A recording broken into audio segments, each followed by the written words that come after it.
Indonesia adalah bangsa yang besar dengan berbagai macam suku, ras, agama, dan wilayahnya.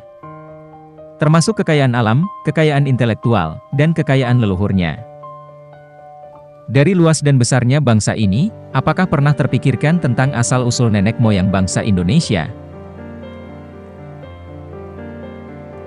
Sebagai generasi bangsa, kita tentu perlu mengetahui bagaimana sejarah teori asal-usul nenek moyang Indonesia ini agar bisa belajar banyak hal tentang perkembangan corak hidup leluhur bangsa kita. Kita mungkin lebih populer dengan sejarah bangsa kita, mulai dari penjajahan Belanda sampai akhirnya masa sejarah kemerdekaan negara Indonesia. Padahal, jauh sebelum menempati masa sejarah itu, kita juga memiliki sejarah bagaimana akhirnya kita memiliki beragam suku dan budaya di beberapa wilayah. Mulai dari Sabang sampai Merauke memiliki sejarah panjang hingga akhirnya masuk menjadi suku bangsa Indonesia. Ada 4 teori asal-usul nenek moyang Indonesia yang populer di kalangan para ahli, baik dari dalam negeri maupun luar negeri. Yang pertama, teori Yunan. Teori Yunan ini mengungkapkan asal-usul nenek moyang Indonesia berasal dari wilayah Tiongkok, tepatnya daerah Yunan. Nenek moyang bangsa Indonesia dipercaya telah meninggalkan wilayah Yunan di sekitar hulu Sungai Salwen dan Sungai Mekong dengan memiliki tanah yang subur. Diperkirakan karena bencana alam dan serangan suku bangsa lain maka mereka mulai bergerak untuk berpindah. Nenek moyang bangsa Indonesia memiliki kebudayaan kelautan yang sangat baik, yakni sebagai penemu model asli perahu bercadik yang menjadi ciri khas kapal-kapal bangsa Indonesia saat itu. Penduduk Austronesia yang masih termasuk dalam wilayah Kepulauan Nusantara ini, kemudian menetap dan akhirnya disebut bangsa Melayu Indonesia. Orang-orang inilah yang menjadi nenek moyang langsung dari bangsa Indonesia sekarang. Dasar utama teori Yunan adalah ditemukannya kapak tua di wilayah Nusantara yang memiliki ciri khas yang sama dengan kapak tua di wilayah Asia Tenggara. Hal tersebut menunjukkan ada proses migrasi manusia dari wilayah Asia Tenggara menuju ke Kepulauan Nusantara. Hal yang mendasari teori Yunan berikutnya adalah ditemukannya kesamaan bahasa yang digunakan masyarakat di Kepulauan Nusantara dengan bahasa yang ada di Kamboja, yakni bahasa Melayu Polinesia. Fenomena tersebut menandakan bahwa orang-orang Kamboja berasal dari Yunan dengan cara menyusuri Sungai Mekong. Arus migrasi atau perpindahan tersebut kemudian diteruskan saat sebagian mereka melanjutkan pergerakan tersebut sampai ke wilayah kepulauan di Nusantara. Jadi kesamaan bahasa Melayu dengan bahasa Cham di Kamboja menandakan adanya hubungan dengan dataran Yunan. Teori Yunan juga didukung oleh ahli dalam negeri bernama Muhammad Ali yang menyatakan bahwa teori asal-usul nenek moyang Indonesia adalah manusia yang berasal dari Yunan. Hal tersebut didasari oleh adanya dugaan perpindahan atau migrasi orang-orang di daerah Mongol ke selatan karena terdesak dengan bangsa-bangsa lain, terutama bangsa yang lebih kuat atau berkuasa. Ada 3 gelombang perpindahan atau migrasi dalam teori Yunan.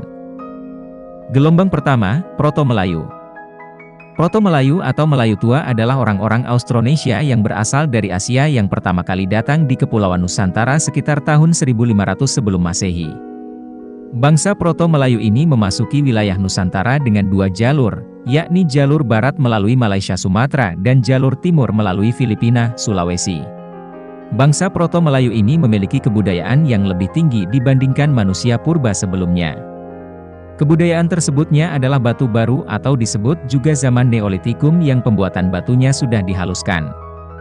Berdasarkan penelitian Van Heekeren di Kalumpang atau daerah Sumatera Utara, telah terjadi perpaduan antara tradisi kapak persegi dan kapak lonjong. Tradisi tersebut dibawa oleh orang-orang Austronesia yang datang dari arah utara atau melalui Filipina dan Sulawesi. Perlu diketahui bahwa anak keturunan asli bangsa Proto-Melayu adalah suku Dayak dan suku Toraja yang masuk dalam suku bangsa Indonesia. Gelombang kedua, Deutero-Melayu. Bangsa Deutero-Melayu atau Melayu muda kemudian berhasil mendesak dan akhirnya berasimilasi dengan bangsa pendahulunya, yakni bangsa Proto-Melayu. Hal ini terjadi pada kurun waktu sekitar tahun 400 sampai 300 sebelum Masehi.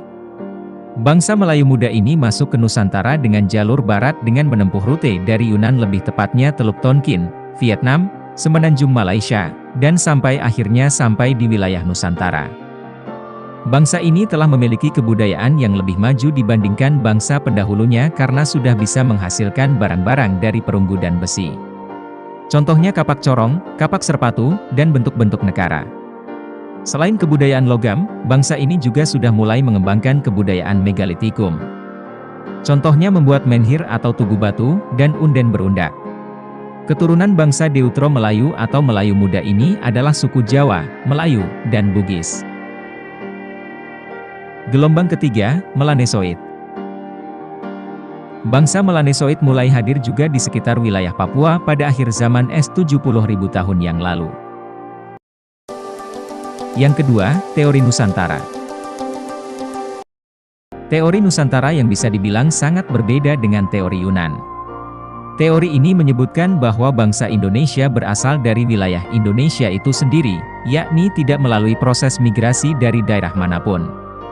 Dasar utama teori Nusantara adalah berdasarkan pada bangsa Melayu yang merupakan bangsa dengan peradaban yang sudah tinggi. Anggapan tersebut didasari pada hipotesis bahwa bangsa Melayu telah melewati proses perkembangan budaya sebelumnya. Jadi kesimpulannya, bangsa Melayu asli di Nusantara yang akhirnya tumbuh dan berkembang dengan sendirinya tanpa adanya perpindahan ke wilayah tersebut. Teori Nusantara juga didukung dengan penemuan adanya kesamaan bahasa Melayu dengan bahasa Kamboja karena sebuah kebetulan. Kemudian penemuan Homo soloensis dan Homo wajakensis di Pulau Jawa menjadi penanda bahwa keturunan bangsa Melayu memiliki kompetensi berasal dari Jawa. Berdasarkan perbedaan bahasa, hal tersebut terjadi karena bahasa bangsa Austronesia mengalami perkembangan di daerah Nusantara dengan bahasa yang telah berkembang di wilayah Asia Tengah, yakni bahasa Indo-Eropa. Yang ketiga, teori out of Africa. Teori out of Africa adalah teori asal-usul nenek moyang Indonesia yang lebih berbeda dari versi teori-teori sebelumnya. Teori ini mengungkapkan bahwa asal-usul nenek moyang bangsa Indonesia berasal dari Afrika. Anggapan ini berdasarkan pada kajian ilmu genetika lewat penelitian DNA mitokondria gen perempuan dan gen laki-laki. Mereka kemudian bermigrasi dari Afrika hingga ke wilayah Australia yang sudah mendekati wilayah Nusantara. Teori ini kemudian mengungkapkan bahwa bangsa Afrika bermigrasi, atau melakukan perpindahan menuju Asia Barat sekitar 50.000 sampai 70.000 tahun yang lalu. Pada sekitar tahun itu bumi sedang memasuki akhir dari zaman glasial, yakni ketika permukaan air laut menjadi lebih dangkal karena air masih berbentuk gletser. Pada masa itu memang memungkinkan manusia untuk menyeberangi lautan hanya dengan menggunakan perahu sederhana. Perpindahan bangsa Afrika ke Asia kemudian terpecah menjadi beberapa kelompok.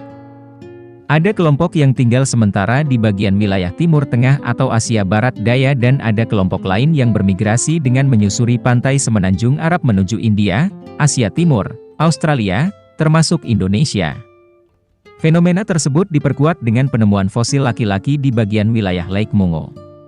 Selain itu, ada dua jalur yang diperkirakan menjadi wilayah yang ditempuh oleh bangsa Afrika di masa itu, yakni jalur untuk menuju lembah Sungai Nil. Wilayah tersebut melintasi semenanjung Sinai kemudian ke bagian utara melewati Arab dan jalur yang juga melewati Laut Merah. Yang keempat, teori out of Taiwan. Teori asal-usul nenek moyang Indonesia ini hampir serupa dengan teori sebelumnya. Teori out of Taiwan mengungkapkan bahwa asal-usul bangsa Indonesia adalah berasal dari Kepulauan Formosa atau wilayah Taiwan. Teori ini rupanya didukung oleh ahli bernama Harry Truman Simanjuntak yang mendasari atas argumen pada teori ini. Dasar utama dari teori out of Taiwan yang pertama adalah tidak adanya pola genetika yang sama antara kromosom manusia bangsa Indonesia dengan manusia dari bangsa Tiongkok. Masih berdasarkan teori ini, bahasa yang digunakan dan berkembang di Nusantara adalah bahasa yang masuk dalam rumpun bahasa Austronesia. Bahasa rumpun Austronesia ini digunakan oleh para leluhur bangsa Indonesia, terutama yang menetap di Pulau Formosa. Jadi dari segi bahasa sudah jelas bahwa orang-orang Nusantara mengadopsi budaya Austronesia dan mengembangkannya hingga menjadi bangsa Indonesia seperti saat ini.